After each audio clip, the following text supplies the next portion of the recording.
Community Viewpoint with John Pollock and Maria Hurst. And welcome once again to Community Viewpoint. Sorry about that. My name is John Pollock, your host for this segment, and we will be having an old friend of mine from Chicago. We didn't know each other from Chicago, but it's I have the chair of the Nye County Water District. Is that correct? That's correct. Donna Lamm, who has been a long-term resident of Nye County, Pahrump, basically, and Donna's going to be talking to us about a little conference we went to this past week. It's called the Devil's Hole Conference. We've been going to that off and on. Well, she's been going to it for 10 years. 10 years. Yes, and it all started, there we are, with the little pupfish that's in Devil's Hole. Endangered Species Act is thanks to those little buggers. And we've gone through highs and lows with the conference. It's a little pushed back because of grant money being drying up, and but it's extremely informative. I was there over the years when I was working for the Yucca Mountain Project. We had all the money, the influx with that. Yeah. A great deal of groundwater issues have been resolved. We know a lot more where the groundwater is. This is like one of the most looked at portions of the planet as far as groundwater. So it may not look like we have a lot, but we know exactly where that little bit is. And some of that happens to be in Devil's Hole. So Donna and I were there for 2 days at the visitor center at Furnace Creek.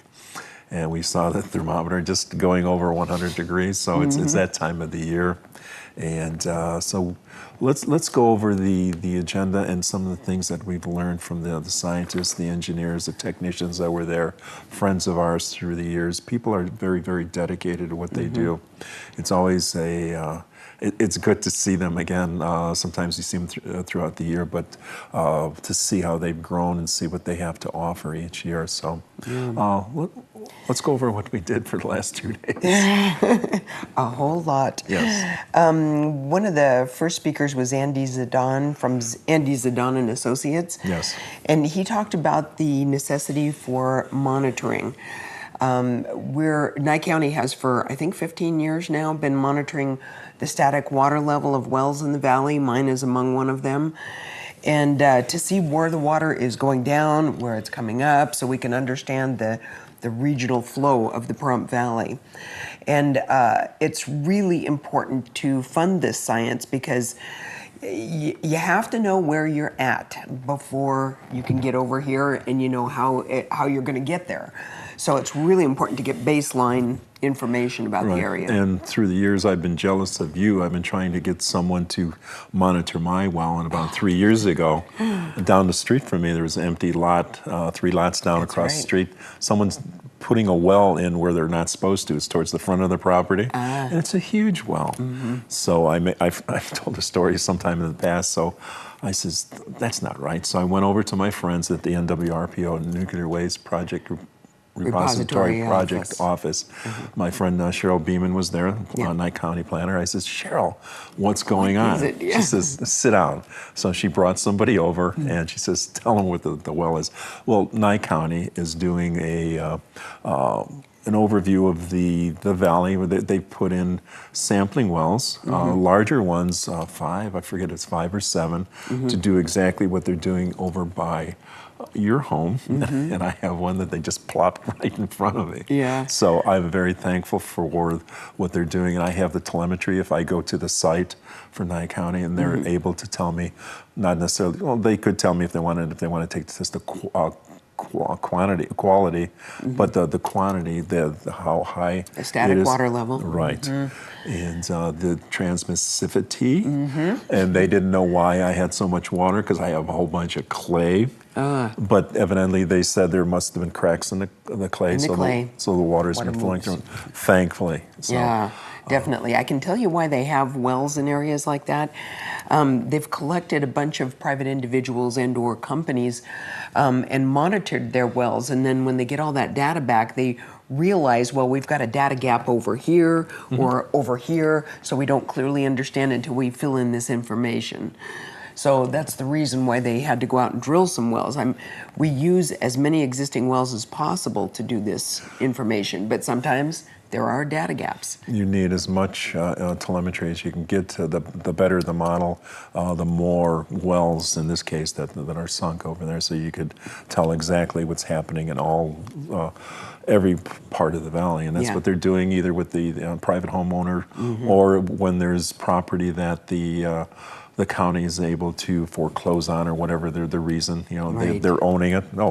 Let's do something let's with put a well there. Yes.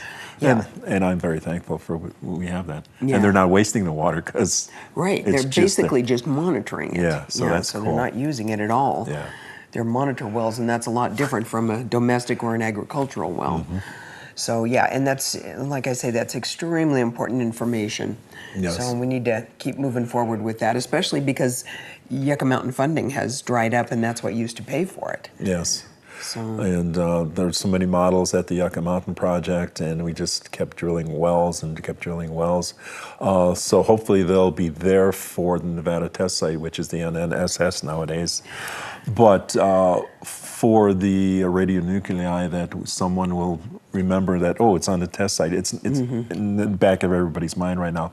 But someday we have the wells there, thanks to the Yucca Mountain project, and we'll be able to find out if there is any movement from the Nevada test site. Not the Yucca Mountain project, but from the underground tests from decades ago. Exactly. And the other reason it's important is just to know, like, for example, I live in an area of Pahrump where the water table has been dropping significantly every year. But up along the Fan, which is all along the highway, water levels there are actually coming back up. There's artesian springs and wells there that are flowing now that weren't before. And basically what's happening there is the alluvium it's still draining down from the mountains, but then it hits the clay wall and it pops up instead of permeating through the clay. Right. Which is why it's going down lower in an area where I live. I found that on a tour from an earlier Devil's Hole project conference that we had. But that is fantastic that we're able to understand. I can understand that. You can understand that. So we're trying to convey that to the folks over here. Right. That, it may be going up on this side, but still on the far end, when you have a lot of people drinking from these wells, that area, it's going down at least a foot a to year. a foot and a half a year in some areas. Mine has been a foot and a half a year, but I'm pretty much ground central in one of the most heavily populated sections in the valley. So there's a lot of straws into the aquifer right there. And that's one of the things that Nye County Water District is looking at is maybe there's a thing called aquifer storage and recovery where we might be able to utilize the water on the Fan to get it down, pipe it or otherwise reuse it down in the valley to kind of boost that back up again. So if you don't have all the information on what's happening where, you don't know how to proceed with that. Right. So it's very important information. And should we talk about Jason King maybe a little bit about the groundwater management area, since we're kind of moving in that direction? Well, let's do that. We've only got 5 minutes this segment, so we're going to be talking about this at the next segment too. Okay. Charge. So, Lead the charge. All right, so Jason King, who is our Nevada State water engineer, was also at the conference, and he again reiterated what he's talked about in the past about the necessary creating a groundwater management plan for the Pahrump Valley. I think by now pretty much everybody knows we are way over allocated for what is being recharged into the basin every year. Luckily, we're not using that much water, which gives us a little more time for planning about what's a good area to pump from and what's an area that we shouldn't pump from, things like that to kind of even it out throughout the valley and alleviate some of the problems in some areas. So he talked about the groundwater management plan. And it's interesting because in years past they used the annual recharge as 16.